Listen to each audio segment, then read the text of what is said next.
शूल से क्षमा याचना करे। अब माटी का संबोधन होता है, अरे सुनो, कुंभकार का स्वभाव शील तुम्हें कहाँ ज्ञात है? तुम कुंभकार से करे क्षमा मांग लो, तो माटी कह रही है कांटे से, अरे सुनो, कुंभकार का स्वभावशील तुम्हें कहाँ ज्ञात है?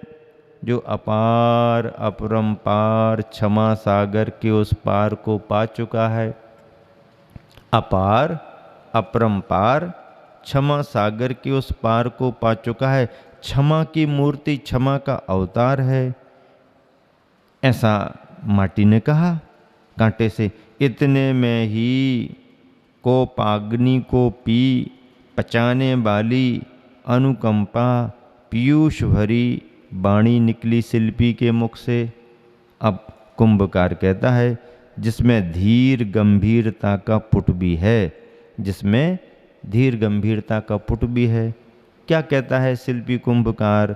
खम्मामी खमंतु में खम्मामी खमंतु में, क्षमा करता हूँ सबको, क्षमा चाहता हूँ सबसे, क्षमा करता हूँ सबको, क्षमा चाहता हूँ सबसे, सबसे सदा सहजवश मैत्री रहे मेरी, सबसे सदा सहजवश मैत्री रहे मेरी।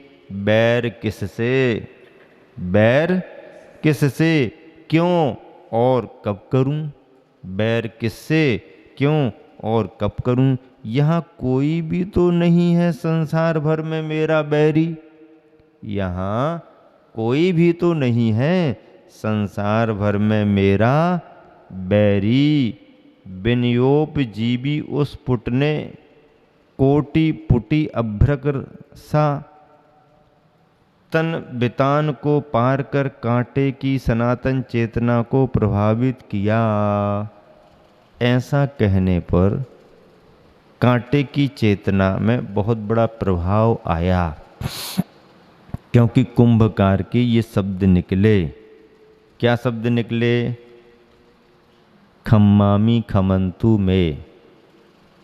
सामान्य शब्द नहीं है ये, इन शब्दों में गहराई है। हृदय के भावों के बगैर ऐसे शब्द निकलते नहीं हैं। मैं सबको क्षमा करता हूँ, सब मुझे क्षमा करें, ये अंदर का परिणाम होता है, पाठ की बात नहीं है। शब्द तो कोई भी बोल देगा, बोले गए शब्द का महत्व नहीं है, लेकिन अंदर की भावना से यदि ये शब्द बोले जाते हैं तो इन शब्दों में बहुत बड़ा वजन है, बड़ी गंभीरता है। क्षमा,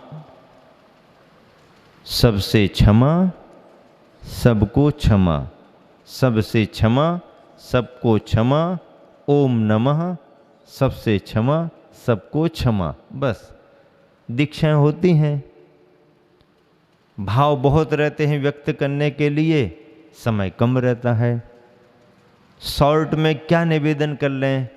तो आचार्य श्री तो कहते हैं बाकी तो सब विस्तार है, सार तो केवल इतना ही है कि खड़े होकर के कह दिया कि ओम नमः, सबसे क्षमा, सबको क्षमा, ओम नमः, सबसे क्षमा, सबको, हो गया, खत्म काम। सबसे क्षमा और सबको क्षमा, संक्षेप में ही पूरी बात हो गई। खम्मामि सभ्य जीवानम सभ्य जीवा खमंतु में, मेत्ती में सभ्य भूदेशु वैरम मज्जम न केन भी। सुबह शाम पाठ करते हैं प्रतिक्रमण में। ये पाठ जो है, ये भाव जो है, ये जीवों के अस्तित्व को स्वीकार करने के हैं और संसार के संबंधों में उनसे हमको या हमसे उनको जो भी प्रतिकूलताएं हुई हो, इष्टानिष्ट की कल्पनाएं हुई हों, उन सब से मुक्त होने का सबसे अच्छा सूत्र है मन में सुबह शाम भाव लाना, सबसे क्षमा, सबको क्षमा। जाने हुआ हो तो, अनजाने हुआ हो तो, ज्ञात भाव में हुआ हो तो, अज्ञात भाव में हुआ हो तो, बस सबसे क्षमा, सबको क्षमा। सॉरी शब्द बहुत गहरा नहीं है। सॉरी सॉरी सॉरी तो ये एक तरह से अब एक तरह से चलन हो गया, चलन में आ गया। नहीं, यदि हृदय से भाव से कोई करे तो उसमें भी आ सकता है, लेकिन जरा जरा सी बात में सॉरी भी कह रहे हैं और फिर वही काम कर रहे हैं, सॉरी भी कह रहे वही काम कर रहे, तो फिर उसमें सॉरी जैसा कुछ लगता ही नहीं है। फिर धक्का दे दिया, सॉरी कह दी, उनने देख लिया, अब कुछ नहीं, फिर धक्का दे दिया, फिर सॉरी कर ली। अरे भैया, कितनी बार धक्का दोगे, कितनी बार सॉरी कहोगे? एक बार दो बार ठीक है, अब धक्का भी देते जा रहे, सॉरी सॉरी भी करते जा रहे, तो मतलब क्या है? तुम्हारी सॉरी को ढोने के लिए हम लारी हैं क्या? कोई गाड़ी है क्या हम कि तुम्हारी सॉरी को ढोते रहें? सॉरी सॉरी सॉरी तो ठीक है, यदि भाव उसमें जुड़े हैं वैसे तो वो सब भाषा कोई भी हो, लेकिन जो चलन में सॉरी सॉरी करके काम करते रहते हैं वो नहीं।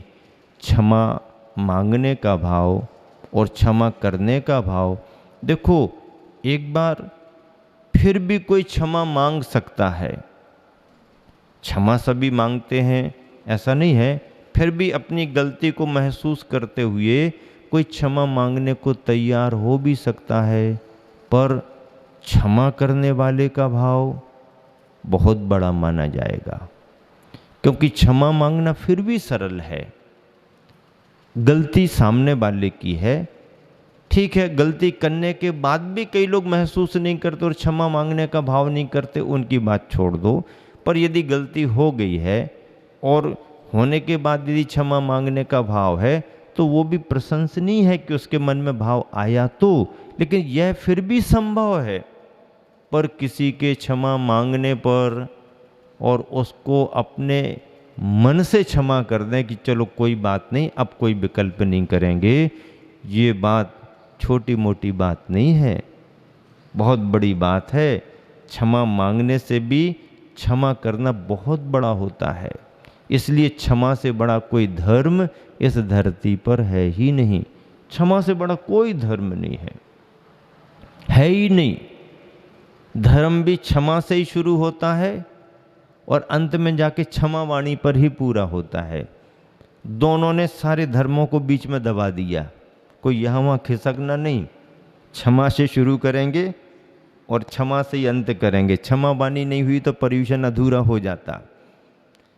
आयुर्वेद में कहते हैं आहारचर्या में, आद्य मधुरम अंत मधुरम। हाँ, प्रारंभ भी थोड़े मीठे से कर लो और अंत भी भोजन में मीठे से कर लो। आद्य मधुरम अंत मधुरम आयुर्वेद का नियम है। तो ऐसे ही धर्मों में भी क्षमा प्रथमम और क्षमा अंतिम। क्षमा से प्रारंभ, 10वां धर्म पूरा होने के बाद क्षमा वाणी कर लो। क्षमा से क्षमा तक की यात्रा 10 धर्मों की यात्रा मानी गई है। क्षमा वाणी जैसा पर्व पूरी दुनिया में कहीं नहीं है। आज विदित विश्व में जितने भी सभ्यताएं, जितनी भी संस्कृतियां चल रही हैं, देश विदेशों में जितने भी समुदाय हैं, वहाँ पर तरह तरह के आयोजन होते हैं, पर्व त्योहार भी उनके हैं, लेकिन क्षमा वाणी जैसा पर्व किसी भी समुदाय में नहीं है। सालाना वार्षिक समारोह के रूप में किसी भी समुदाय में कभी मनाया जाता हो कहीं क्षमा वाणी जैसा, कोई कहीं पेपर में पढ़ा, टीवी पर कहीं कोई देश विदेश में सुनने को मिला, कहीं नहीं है। क्षमा वाणी जैसा पर्व है ही नहीं। लेकिन जैन समुदाय में क्षमा वाणी को पर्व कहा है, क्षमा वाणी को बहुत बड़ा धर्म कहा है, सालाना धर्म है, और व्यक्तिगत तौर पर नहीं, सामूहिक तौर पर मनाने का धर्म है। अब उसकी हम गहराई से कितने जुड़ रहे हैं भी हमारे ऊपर है, कितना हम उसको अंतरंग में ले जा पा रहे वो हमारे ऊपर है। लेकिन धर्म तो ऐसा ही बतलाया है जो सामूहिक सार्वजनिक तौर पर स्वीकार करने योग्य है, उसी की प्रेरणा है। क्षमा वाणी का पर्व पूरी दुनिया में कहीं नहीं है। जैन परंपरा में है। क्षमा मांगने की भावना हो सकती है सभी में, क्षमा मांगते भी होंगे, क्षमा का धर्म सभी ने किसी न किसी रूप में स्वीकारा है। क्षमा के उदाहरण भी मिलते हैं, क्षमा कहो, शांति कहो, समता कहो, धैर्य कहो, सहनशीलता कहो, ये सब पर्यायवाची नाम है और इसके उदाहरण देश विदेश में हर समुदाय में हैं। लेकिन व्यक्तिगत जीवन में तो हैं, पर धर्म के रूप में, पर्व के रूप में, समुदाय के रूप में, सामूहिक समारोह मनाने के रूप में क्षमा और क्षमावाणी जैसी कोई परंपरा दूसरी जगह नहीं है। ये केवल जैनियों में परंपरा चली आ रही है और इसलिए सारी दुनिया जैन परंपरा और उनके पर्वों को महत्व देती है कि वाकई में इन पर्वों में, धर्मों में बहुत बड़ी भावना जुड़ी हुई है और जैनियों को इन पर्वों की आत्मा को समझना चाहिए। पर्व को समझने का प्रयास तो बहुत करते हैं, पर्व की आत्मा को समझने का प्रयास करना चाहिए। पर्व तुम्हारी नज़र में केवल दिन भर की क्रियाकलाप और दिनचर्या से जुड़ता है, लेकिन उस दिनचर्या में उस पर्व का प्रयोजन क्या है, ये पकड़ने के लिए तो शास्त्रों का स्वाध्याय करना पड़ेगा, उनके अर्थों को समझना पड़ेगा, उसकी भावना को पकड़ना पड़ेगा।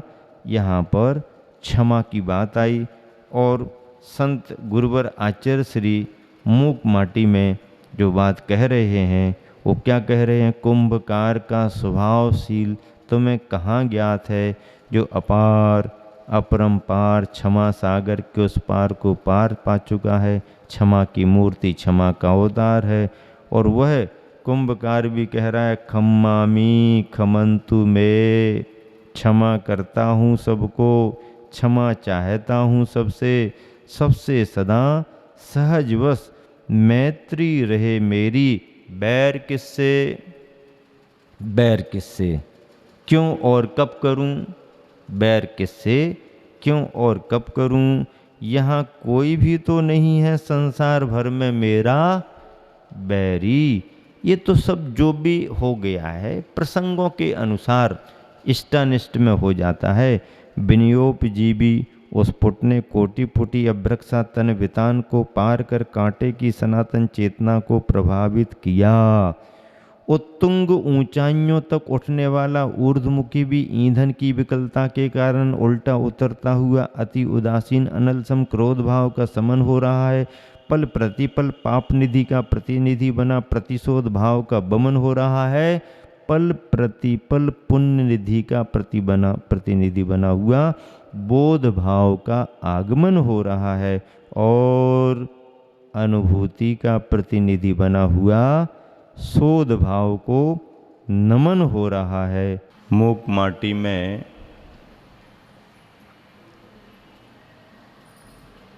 परस्पर संवाद चल रहे हैं और संवादों से संदेश निकल रहे हैं। बातचीत सूत्र बनती जा रही है। प्रतीक के रूप में कुंभकार मुख्य नायक के रूप में है, माटी माध्यम है, उद्देश्य माटी को महासत्ता का स्वरूप प्रदान करना है। बीच बीच में माटी की इस यात्रा में जो भी प्रसंग घटित होते हैं उन्हें सूत्र और संदेश बनाया जा रहा है। क्षमा का महत्व, स्वयं कुंभकार क्षमा की मूर्ति, सादगी का जीवन जीने वाला, कांटों के मन में बदला लेने का भाव आ भी गया तो भी बदला का भाव अंत में संदेशों से बदल गया और स्वयं कुंभकार खम्मामी खमन तुम्हें कहने लगा। ऐसी वार्ताओं में संदेश देते देते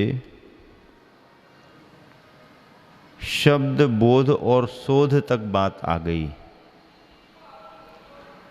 शब्द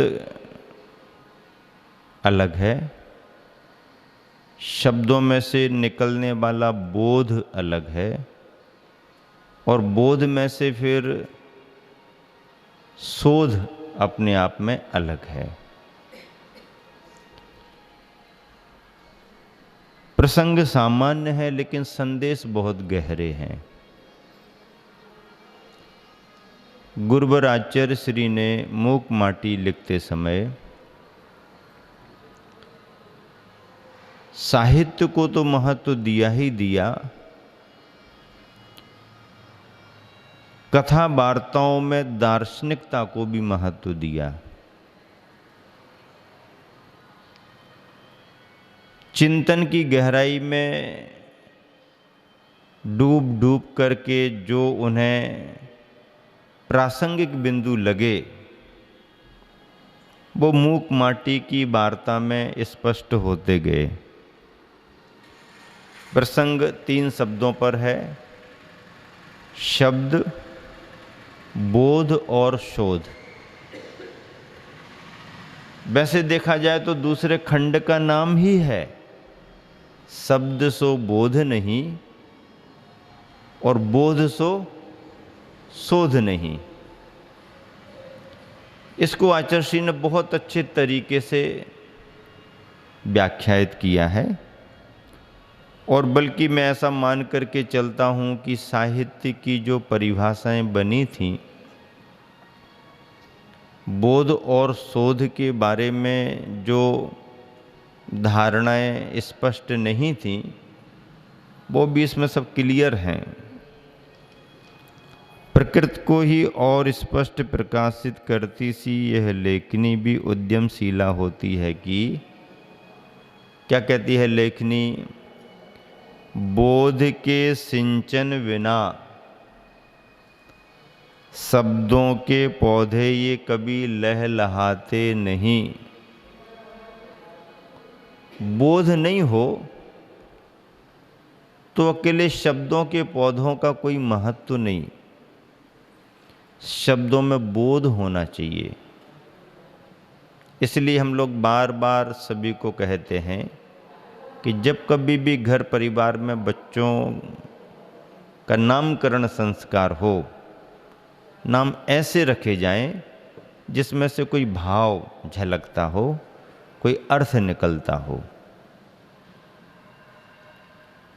अर्थहीन शब्दों का कोई महत्व नहीं।